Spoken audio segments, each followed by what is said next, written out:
Hi hello ಎಲ್ರಿಗೂ ನಮಸ್ಕಾರ. ಅಮೃತ ಅಡುಗೆ ಮನೆ ಚಾನಲ್ಗೆ ಸ್ವಾಗತ. ಇವತ್ತು ಈ ವಿಡಿಯೋನಲ್ಲಿ ಒಂದು ರಿಚ್ ಪ್ರೋಟೀನ್ ಹೊಂದಿರುವಂತಹ ಒಂದು ದೋಸೆಯನ್ನು ಯಾವ ರೀತಿ ಮಾಡೋದನ್ನು ತಿಳಿಸ್ಕೊಡ್ತಾ ಇದ್ದೀನಿ.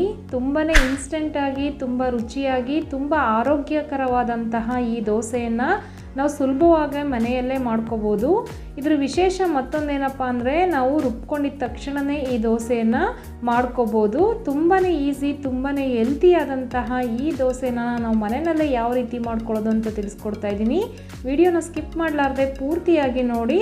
ತುಂಬ ಹೆಲ್ತಿಯಾದಂಥ ದೋಸೆನ ನೀವು ಮನೆಯಲ್ಲೇ ಮಾಡ್ಕೊಳ್ಳಿ. ವಿಡಿಯೋ ಯಾರೆಲ್ಲ ನೋಡ್ತಾ ಇದ್ದೀರಾ ವಿಡಿಯೋಗೆ ಲೈಕ್ ಮಾಡೋದನ್ನು ಮಾತ್ರ ಬರಬೇಡಿ. ಹಾಗೆ ಸಬ್ಸ್ಕ್ರೈಬ್ ಮಾಡ್ಕೊಂಡಿಲ್ಲ ಅಂದರೆ ಕೂಡಲೇ ಸಬ್ಸ್ಕ್ರೈಬ್ ಮಾಡ್ಕೊಳ್ಳಿ.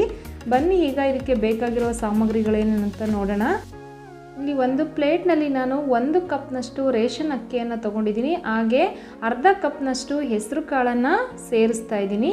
ಅದೇ ಅರ್ಧ ಕಪ್ನಷ್ಟು ಕಡಲೆಬೇಳೆ, ಹಾಗೆ ಇನ್ನೂ ಅರ್ಧ ಕಪ್ನಷ್ಟು ನಾನು ಮೈಸೂರು ಬೇಳೆ ಅಂತ ಕರೀತಾರೆ, ಹಾಗೆ ಕೇಸರಿ ಬೇಳೆ ಅಂತಲೂ ಕರೀತಾರೆ, ಇದನ್ನು ಸಹ ಅರ್ಧ ಕಪ್ಪನ್ನು ತೊಗೊತಾ ಇದ್ದೀನಿ. ಹಾಗೆ 1/4 ಕಪ್ಪಷ್ಟು ಉದ್ದಿನ ಬೇಳೆ ನೋಡಿ, 1 ಕಪ್ಪು ಅಕ್ಕಿ, ಅರ್ಧ ಕಪ್ನಷ್ಟು ಕಡಲೆಬೇಳೆ, ಹೆಸರು ಕಾಳು ಹಾಗೂ ಮೈಸೂರು ಬೇಳೆ, 1/4 ಕಪ್ಪಷ್ಟು ಉದ್ದಿನ ಬೇಳೆ, 1/4 ಕಪ್ಪಷ್ಟು ಕಡಲೆ ಬೀಜವನ್ನು ಸೇರಿಸ್ತಾ ಇದ್ದೀನಿ. ಹಾಗೆ ಒಂದು 8ರಿಂದ 10 ಬಾದಾಮಿಯನ್ನು ಸಹ ಸೇರಿಸ್ಕೊಳ್ಳಿ. ಆಪ್ಷನಲ್ಲು ಸೇರಿಸ್ಕೊಂಡ್ರೆ ತುಂಬಾ ಚೆನ್ನಾಗಿರುತ್ತೆ. ನಾನು ಹೆಸರಿಗೆ ಹೇಳ್ದಾಗೆ ರಿಚ್ ಪ್ರೋಟೀನ್ ಹೊಂದಿರುವಂತಹ ದೋಸೆ ಅಂತಲೇ ಕರೀತಾರೆ. ಇದನ್ನು ಪೆಸರಟ್ಟು ಅಂತಲೂ ಕರೀತಾರೆ, ಹಾಗೆ ಹೆಸರು ಕಾಳಿನ ದೋಸೆ ಅಂತಲೂ ಕರಿಬೋದು, ನಾವು ಪ್ರೋಟೀನ್ ದೋಸೆ ಅಂತಲೂ ಕರಿಬೋದು. ತುಂಬಾ ಇನ್ಸ್ಟೆಂಟಾಗಿ ನಾವು ತುಂಬಾ ಹೆಲ್ದಿಯಾಗಿ ಬೆಳಗಿನ ಬ್ರೇಕ್ಫಾಸ್ಟ್ಗೆ ನಾವು ಮಾಡ್ಕೋಬೋದು. ಇದನ್ನು ಓವರ್ ನೈಟ್ ನೆನೆ ಇಡ್ತಾ ಇದ್ದೀನಿ ನಾನು. ಚೆನ್ನಾಗಿ ತೊಳ್ಕೊಳ್ಳಿ ಮೊದಲು. ನೀವು ಬೆಳಗ್ಗೆ ಮಾಡ್ಕೋಬೇಕು ಅಂದರೆ ನೈಟ್ ನೆನೆ ಇಡ್ಬೋದು, ಮಧ್ಯಾಹ್ನ ಮಾಡ್ಕೋಬೇಕು ಅಂದರೆ ಬೆಳಗ್ಗೆ ನೆನೆ ಇಡ್ಬೋದು. ಒಟ್ಟಾರೆ 4ರಿಂದ 5 ಗಂಟೆಗಳ ಕಾಲ ನೆನೆ ಇಟ್ಟರೆ ಸಾಕು. ನಾನಿಲ್ಲಿ ಬೆಳಗ್ಗೆ ಬ್ರೇಕ್ಫಾಸ್ಟ್ಗೆ ಮಾಡ್ತಿರೋದ್ರಿಂದ ಓವರ್ ನೈಟ್ ಇಲ್ಲಿ ನೆನೆ ಇಡ್ತಾ ಇದ್ದೀನಿ. ಚೆನ್ನಾಗಿ ತೊಳ್ಕೊಂಡು ಫ್ರೆಶ್ ಆಗಿರೋ ವಾಟರನ್ನು ಸೇರಿಸಿ ನಾನು ಓವರ್ ನೈಟು ಇದನ್ನು ಮುಚ್ಚಿಡ್ತಾ ಇದ್ದೀನಿ. ಈಗ ಓವರ್ ನೈಟ್ ಆಗಿದೆ, ಓಪನ್ ಮಾಡಿ ತೋರಿಸ್ತಾ ಇದ್ದೀನಿ. ಎಲ್ಲ ಕಾಳುಗಳು, ಅಕ್ಕಿ ಎಲ್ಲ ಚೆನ್ನಾಗಿ ನೆನ್ಕೊಂಡಿದೆ. ಈಗ ಇದನ್ನು ಚೆನ್ನಾಗಿ ಮತ್ತೊಂದು ಸಲ ತೊಳ್ಕೊಂಡು ರುಬ್ಬೋದಕ್ಕೆ ಸೇರಿಸ್ಕೊತಾ ಇದ್ದೀನಿ. ಇದನ್ನು ರುಬ್ಬಿದ ತಕ್ಷಣ ಮಾಡ್ಕೋಬೋದು. ಮಾಮೂಲಿ ದೋಸೆ ಆದರೆ ರುಬ್ಬಿ ನಾವು ಓವರ್ ನೈಟ್ ಇಡಬೇಕಾಗುತ್ತೆ. ಇದನ್ನು ಹುಳಿ ಬರ್ಸೋ ಅವಶ್ಯಕತೆ ಇಲ್ಲ, ಹಾಗೆ ರುಬ್ಬಿ ನಾವು ತಕ್ಷಣಕ್ಕೆ ಮಾಡ್ಕೋಬೋದು. ಈಗ ನೆನೆಸ್ಕೊಂಡಂತಹ ಎಲ್ಲ ಅಕ್ಕಿ ಮತ್ತು ಕಾಳುಗಳನ್ನು ಸೇರಿಸ್ಕೊಂಡು ಈಗ ಅದಕ್ಕೆ ಸ್ವಲ್ಪ ಶುಂಠಿ, ಹಾಗೆ 1-2 ಹಸಿಮೆಣಸಿನ್ಕಾಯಿ, ಸ್ವಲ್ಪ ಕರಿಬೇವನ್ನು ಸೇರಿಸಿ ಸ್ವಲ್ಪ ರುಬ್ಬೋದಕ್ಕೆ ನೀರನ್ನು ಸೇರಿಸ್ಕೊಂಡು ನುಣ್ಣಗೆ ರುಬ್ಕೋಬೇಕು. ಯಾವುದೇ ಇಲ್ಲಿ ತರಿಯಾಗಿ ರುಬ್ಕೊಂಬೇಡಿ. ಈ ದೋಸೆಗೆ ನುಣ್ಣಗೆ ರುಬ್ಕೊಂಡ್ರೆ ನಮಗೆ ದೋಸೆ ಹಾಕೋದಕ್ಕೆ ತುಂಬಾ ಚೆನ್ನಾಗಿ ಬರುತ್ತೆ. ಸೊ ಹಾಗಾಗಿ ನೋಡಿ, ಇಲ್ಲಿ ನಾನು ತೋರಿಸಿದ್ದೀನಲ್ಲ, ಈ ಕನ್ಸಿಸ್ಟೆನ್ಸಿಯಲ್ಲಿ ನೀವು ನುಣ್ಣಗೆ ರುಬ್ಕೊಳ್ಳಿ. ನಾನು ನೆನೆಸಿದಂತಹ ಅಕ್ಕಿ ಕಾಳು ಬೇಳೆಗಳೆಲ್ಲ ಇಲ್ಲಿ 3 ಟ್ರಿಪ್ಪು ನಾನು ರುಬ್ಕೊಂಡಿದ್ದೀನಿ. ಹಾಗೆ ರುಚಿಗೆ ತಕ್ಕಷ್ಟು ಉಪ್ಪನ್ನು ಸೇರಿಸಿ ಉಪ್ಪನ್ನು ಹಿಟ್ಟಿನೊಂದಿಗೆ ಚೆನ್ನಾಗೆ ಮಿಕ್ಸ್ ಮಾಡ್ಕೊಳ್ಳಿ. ಉಪ್ಪು ಎಲ್ಲ ಹಿಟ್ಟು ಜೊತೆಗೆ ಚೆನ್ನಾಗಿ ಮಿಕ್ಸ್ ಆಗಬೇಕು. ತುಂಬ ತೆಳು ಮಾಡ್ಕೊಳಕ್ಕೆ ಹೋಗಬೇಡಿ, ಹಾಗೆ ತುಂಬ ಗಟ್ಟಿನೂ ಬೇಡ.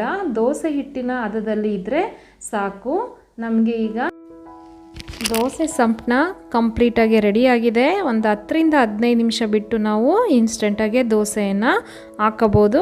ಈ ದೋಸೆಯನ್ನು ಹಾಕೋದಕ್ಕೆ ನಾನಿಲ್ಲಿ ನಾನ್ ಸ್ಟಿಕ್ ತವವನ್ನು ಬಳಸ್ತಾ ಇದ್ದೀನಿ. ನೀವು ದೋಸೆ ಹೆಂಚು ಯಾವುದಿರುತ್ತೆ ಅದೇ ಹಂಚಲ್ಲೇ ಹಾಕೋಬೋದು.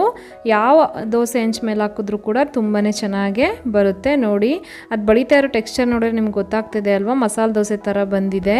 ಈಗ ಸ್ವಲ್ಪ ಡ್ರೈ ಆದ ನಂತರ ನಾನು 1-2 ಸ್ಪೂನ್ ಎಣ್ಣೆಯನ್ನು ಸೇರಿಸ್ತಾ ಇದ್ದೀನಿ. ನೀವು ತುಪ್ಪ ಬೇಕಿದ್ರೂ ಸೇರಿಸ್ಬೋದು, ಇನ್ನೂ ಒಳ್ಳೆ ಘಮ ಇರುತ್ತೆ, ತುಂಬಾ ರುಚಿ ಕೂಡ ಇರುತ್ತೆ. ನಾನಿಲ್ಲಿ ಎಣ್ಣೆಯನ್ನು ಸೇರಿಸಿದ್ದೀನಿ. ನೋಡಿ, ತೋರಿಸ್ತಾ ಇದ್ದೀನಿ ಎಷ್ಟು ಗರಿಯಾಗಿ ಬಂದಿದೆ ಅಂತಂದರೆ ಮಸಾಲೆ ದೋಸೆ ಥರನೇ ಆ್ಯಸ್ ಇಟ್ ಈಸ್ ಬಂದಿದೆ. ಉಲ್ಟಾ ಮಾಡಿದಾಗ ನಿಮಗೆ ಸ್ಟ್ರಕ್ಚರ್ ನೋಡಿದ್ರೆ ಗೊತ್ತಾಗ್ತಿರ್ಬೋದು, ಸೇಮ್ ಮಸಾಲೆ ದೋಸೆ ಥರನೇ ಬಂದಿದೆ.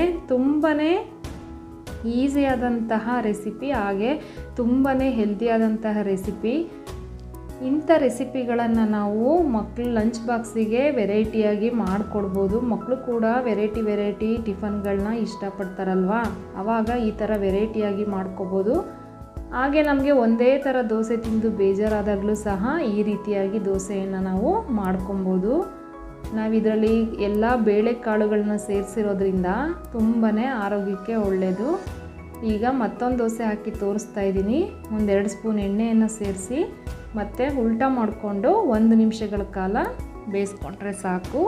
ಈಗ ರೆಡಿಯಾಗಿದೆ ದೋಸೆ, ನೀವೇ ನೋಡ್ತಿದ್ದೀರಾ, ತುಂಬಾ ಅದ್ಭುತವಾಗಿ ಬಂದಿದೆ. ನೀವು ನೋಡೋದಕ್ಕಷ್ಟೇ ಅಲ್ಲ, ರುಚಿನೂ ಕೂಡ ಬಹಳ ಅದ್ಭುತವಾಗಿದೆ. ನೀವು ಮಾಡಿಕೊಂಡ್ರೆ ಗೊತ್ತಾಗುತ್ತೆ ಹೇಗಿತ್ತು ಅಂತ. ಇಂಥ ಆರೋಗ್ಯದಾಯಕ ಹಾಗೂ ಸುಲಭವಾದಂತಹ ಪೆಸರಟ್ಟು ಅಥವಾ ಹೆಸರುಕಾಳು ದೋಸೆನ ನೀವು ಮನೆಯಲ್ಲಿ ಈಗಲೇ ಟ್ರೈ ಮಾಡಿ.